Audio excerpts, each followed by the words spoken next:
please subscribe. Jangan lupa pencet tombol merah.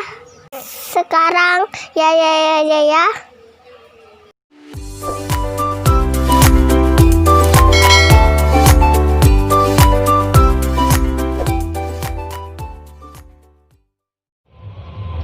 10 bulan menjadi guru di masa pandemi tentu masa yang sulit sekali, belum lagi kita mensinkronkan pembelajaran yang sudah kita susun dengan bagaimana kita menerapkan pembelajaran online kepada murid-murid kita, belum lagi kita menangani bagaimana keluhan-keluhan, komplain dari wali murid kita. Tentu itu hal yang sangat sulit. Video kali ini saya ingin membagikan salah satu hikmah pandemi yang bisa saya petik. Ternyata di balik segala keruwetan kita ketika mengajar di masa pandemi ini ada hikmah yang luar biasa yang bisa kita petik. Di antaranya adalah kisah saya saat saya harus mengajar dari rumah sakit untuk membersamai orang tua saya yang sedang sakit di rumah sakit, tapi saya harus tetap mengajar, membersamai murid-murid saya untuk tetap belajar. Ya teman-teman, saya ada di rumah sakit karena bapak saya sakit stroke ya. Bapak saya stroke, ada kesulitan berbicara, kemudian ada juga kesulitan menelan. Bapak itu masih bisa jalan, masih bisa bergerak begitu, tapi tidak bisa bicara dan tidak bisa menelan. Ternyata itu juga salah satu gejala stroke. Jadi ketika di rumah sakit, bapak harus makan dengan selang yang dilewatkan hidung ya. Kemudian bapak juga harus diinfus sekian lama karena makan tidak bisa, sehari hanya bisa makan 1 sendok, 2 sendok, minum air pun susah gitu, sehingga bapak harus diopnam di rumah sakit. Nah teman-teman, mengajar di rumah sakit tentu saja bukan hal yang mudah ya. Di vlog kali ini saya ingin memberikan beberapa tantangan ketika saya harus mengajar ada di rumah sakit ya. Yang pertama, tentu saja tantangannya adalah tempat mengajar ya. Tempat mengajar karena rumah sakit itu kan tempatnya orang sakit ya.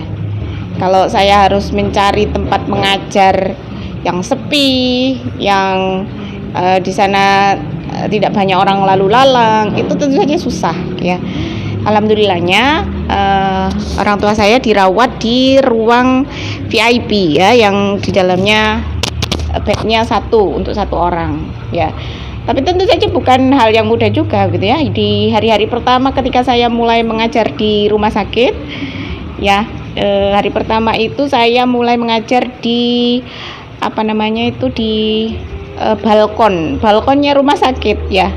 Harapan saya kan ketika saya ada di balkon itu kan orang tua saya nggak akan terganggu gitu ya, karena mengajar itu kan suaranya juga harus keras gitu ya agar bisa terdengar oleh anak-anak murid saya gitu ya. Tapi qadarullah di saat saya mengajar di balkon itu dan itu kondisinya saya ada di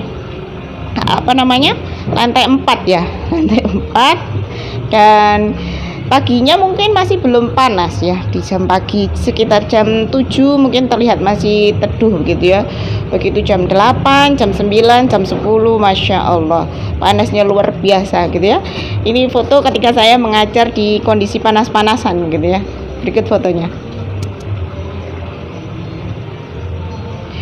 Nah itu kondisi awal-awal ketika saya mengajar. Akhirnya saya menyerah ya, karena harus panas sekali, saya harus di luar. Bukan badan saya saja yang kepanasan, tapi laptop saya kepanasan, HP saya kepanasan. Itu kan yang membuat akhirnya laptopnya koneksinya lemot, kemudian HP-nya juga lemot, kasihan gitu ya. Akhirnya di hari-hari berikutnya akhirnya saya harus mengajar di dalam kamar ya, dalam kamar dengan kondisi yang suster itu keluar masuk, dokter suster itu keluar masuk, dan saya masih mengajar di situ ya. Malu nggak malu, akhirnya saya tetap harus mengajar di situ ya. Itu suka duka saya. Yang pertama ya mencari tempat untuk mengajar, kemudian yang kedua, tentu saja karena saya kondisinya di rumah sakit itu harus tetap siaga, menjaga orang tua, harus tetap melayani. Bagaimana ketika ada dokter visit, saya harus menyampaikan kondisinya bagaimana. Ketika bapak ada apa-apa di rumah sakit juga saya harus siaga, begitu ya. Ya tentu saja konsentrasi itu agak kurang ya, agak kurang ketika mengajar, tapi saya usahakan sekali ketika saya mengajar, saya sudah mengkondisikan bapak saya sudah selesai, misalnya sudah kondisi istirahat. Jadi ketika saya mengajar itu bapak dalam kondisi istirahat, karena saya mengajar itu di jam 7:30 sampai dengan jam 10:30 saya mengajar.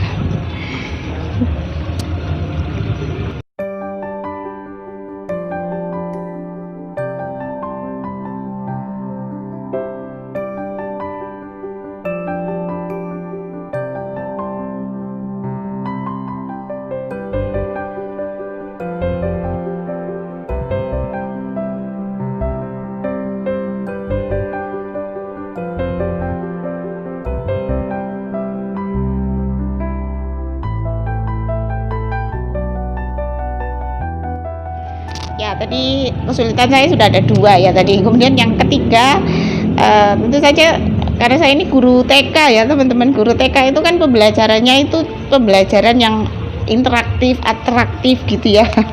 Sehingga di kesulitan saya yang ketiga ini, saya kurang bisa mengekspresikan diri saya gitu ya. Mengekspresikan diri saya ini contohnya ketika saya mengajar senam ya, kala itu mengajak gerakan motorik kasar yang saya paksakan saya harus melaksanakan di rumah sakit, meski di sebelah saya itu kondisinya sempit, dekat dengan bednya, kasur bapak dan lain sebagainya.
Nah, hikmah pandemi kali ini saya ingin menyampaikan, maka di balik setiap musibah yang Allah berikan kepada kita di pandemi kali ini, jadilah guru-guru hebat. Jangan mengeluh dengan kondisi yang Allah berikan hari ini. Tetap optimalkan potensi Anda. Jadilah guru-guru hebat. Semangat, lakukan yang terbaik untuk semuanya.